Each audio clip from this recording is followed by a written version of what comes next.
بسم اللہ الرحمن الرحیم. In the name of Allah, the Beneficent, the Merciful. الحمدللہ رب العالمین.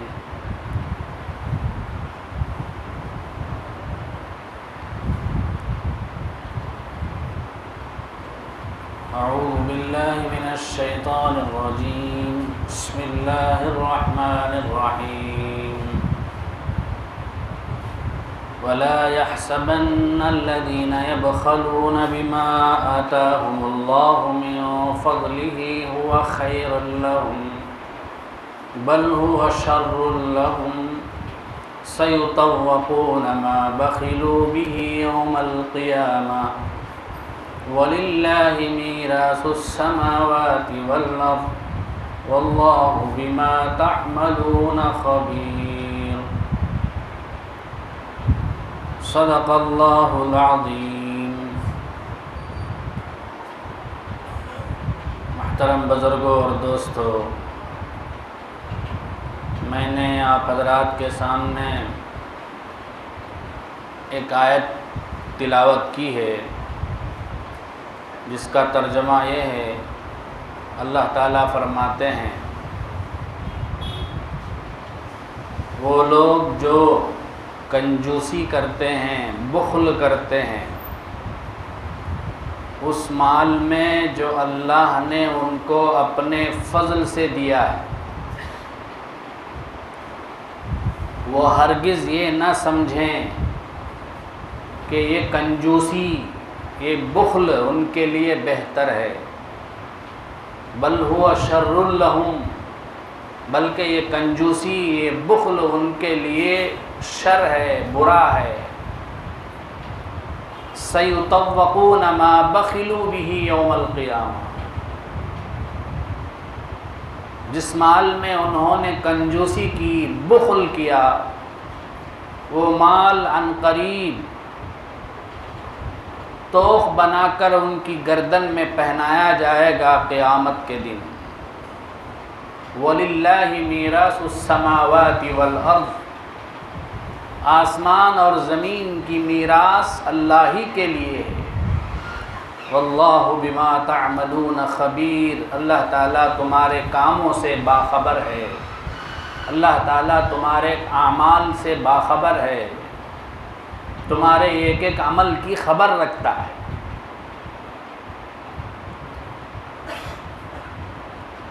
بزرگوں اور دوستو، اس آیت میں بخل یعنی کنجوسی کرنے کی وعید بتائی گئی. بخل، کنجوسی کسے کہتے ہیں؟ بخل اور کنجوسی کا معنی ہے منع الواجب شرعاً. جو چیز شریعت میں ہم پر واجب ہو اس کو نہ کرنا. مال میں جس چیز کا کرنا ہم پر واجب ہو اس کا نہ کرنا، یہ بخل ہے، کنجوسی ہے شریعت کی نظر میں. عرف میں، معاشرے میں، سوسائٹی میں جو بندہ زیادہ خرچ نہیں کرتا، فضول خرچی نہیں کرتا، اسراف نہیں کرتا، اسے ہم لوگ کنجوس کہہ دیتے ہیں. کبھی ہوٹل میں نہیں کھاتا، ہمیشہ گھر میں کھاتا. 4 دوست ہیں تو 3 دوست تو ادھر ادھر کھاتے پھرتے ہیں، لیکن اس میں سے ایک دوست ہوٹل میں کھانا پسند نہیں کرتا، گھر ہی میں کھاتا. کیوں اسراف ہو، کیوں فضول خرچی ہو، تو اسے عام کنجوس بولتے ہیں.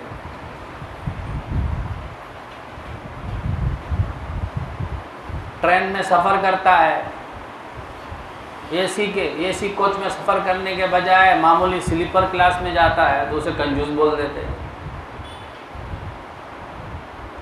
سلیپر کلاس میں جا سکتا، وہ جنرل میں جاتا ہے تو اسے کنجوس بول دیتے ہیں. یہ سوسائٹی میں کنجوسی ہے، لیکن شریعت کی نگاہ میں ایسا آدمی کنجوس نہیں ہے. شریعت کی نگاہ میں کنجوس وہ ہے جو مال میں جو حق اللہ نے واجب کیا ہے وہ حق ادا نہ کرے۔ مال کا حق کیا ہے؟ اگر ہمارے پاس اتنا مال ہے کہ سال گزر جائے تو اس پر زکوٰۃ واجب ہوتی ہے، وہ زکوٰۃ ادا نہیں کرتا ہے تو شریعت کی نگاہ میں وہ بخیل ہے، کنجوس ہے۔ قربانی واجب ہے، قربانی کے دنوں میں یہ قربانی نہیں کرتا ہے تو یہ بخیل ہے، کنجوس ہے۔ ماں باپ محتاج ہیں، غریب ہیں، کھانے پینے کے لیے ترس رہے ہیں، دوائی کے لیے ان کے پاس پیسے نہیں، علاج کے لیے پیسے نہیں، اب اولاد جو ہے ان پر، چاہے لڑکا ہے چاہے لڑکی ہو، اولاد جو ہے ان پر مال نہیں خرچ کرتی، حالانکہ اولاد کے پاس مال ہے، تو یہ کنجوسی ہے۔ بیوی بچوں کو کھانا کھلانا پلانا، رہنے سہنے کا اچھا انتظام کرنا، یہ آدمی کے اوپر شرعاً شریعت میں واجب ہے۔ اب اگر کوئی آدمی بیوی بچوں کو نہیں کھلا رہا ہے، نہیں پلا رہا ہے، کسی جگہ اچھی جگہ انتظام ان کو ٹھہراتا نہیں ہے، تو شریعت کی نگاہ میں یہ بخیل ہے، یہ کنجوس ہے۔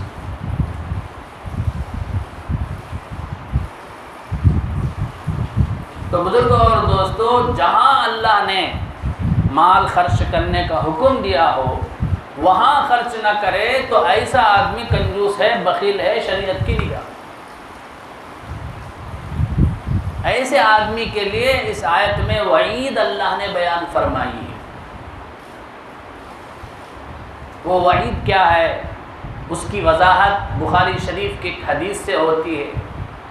حضرت ابو ہریرہ رضی اللہ تعالیٰ عنہ فرماتے ہیں، رسول اللہ صلی اللہ علیہ وسلم نے فرمایا، جس کو اللہ نے مال دیا ہو اور وہ زکوٰۃ ادا نہ کرے تو قیامت کے دن وہ مال زہریلا سام بن جائے گا،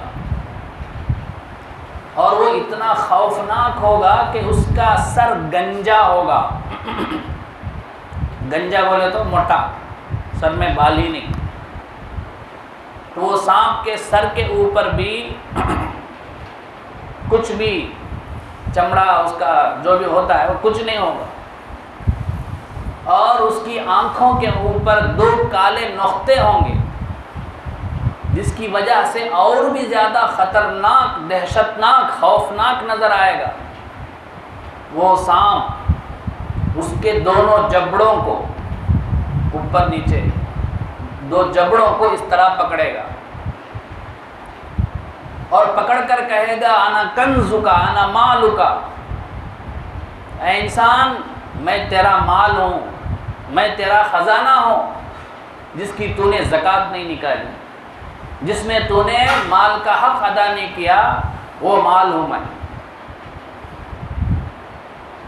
تو اسی کو اللہ نے یہاں فرمایا، سَيُطَوَّقُونَ مَا بَخِلُوا بِهِ يَوْمَ الْقِيَامَةِ، جس مال میں انہوں نے بخل کیا وہ مال قیامت کے دن ان کا توق بن جائے گا، گلے کا ہار بن جائے گا، اور ڈستا رہے گا، ڈستا رہے گا۔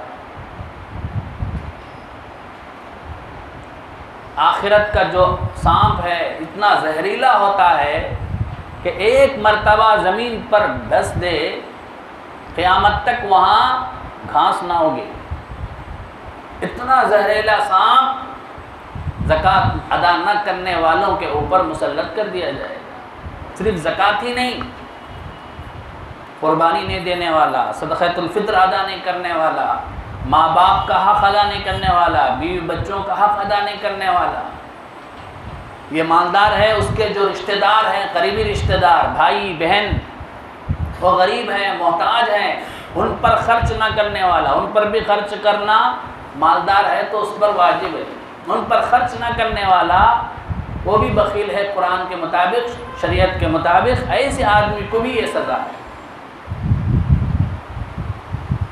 اور ایک آیت ہے، اللہ تعالیٰ فرماتے ہیں، والذین یکنزون الذھب والفضة ولا ينفقونها فی سبیل اللہ فبشرہم بعذاب علیم، وہ لوگ جو سونا اور جمع کر کر کے رکھتے ہیں اور ان کو اللہ کی راہ میں خرچ نہیں کرتے، اے نبی آپ ان کو دردناک عذاب کی خوشخبری سنائیے، ان کو دردناک عذاب کی خبر دیجیے، تنبیہ کیجیے۔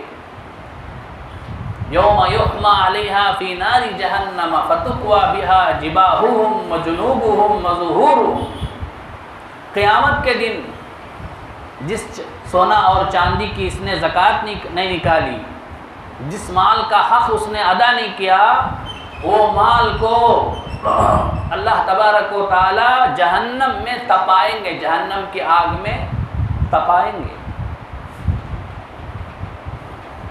اس کے بعد اس تپے ہوئے مال کو اس کے چہرے پر، اس کے پہلو پر، اس کی پیٹھ پر داغا جائے گا۔